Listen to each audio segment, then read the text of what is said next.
it represents the medical profession across the country. When it says physicians must not take part in executions, that's the profession speaking. Look at the consequences for any doctor who tries to defy that. Participation in executions would violate the association's ethical code.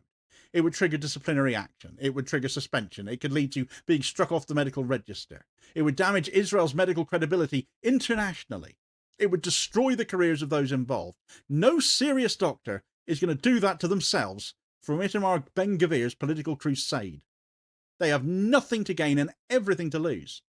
And even if a handful of anonymous volunteers do exist, and I can imagine there might be a few extreme enough like Ben-Gvir to go here, the state cannot build a functioning execution system around a handful of renegades. A lethal injection regime requires reliable, professional, regulated medical input. It cannot be staffed by people hiding their names, for example, from the medical association. So then comes the deeper institutional problem, the death certificate. No execution is legally complete unless someone certifies the death. That is a medical act too. It requires clinical assessment. It requires a doctor. And the doctors have said they will not sign.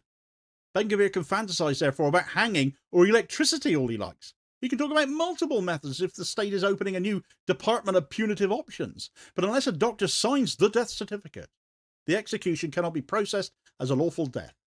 He cannot replace doctors with prison guards. He cannot rewrite every medical regulation in the country to solve one political problem.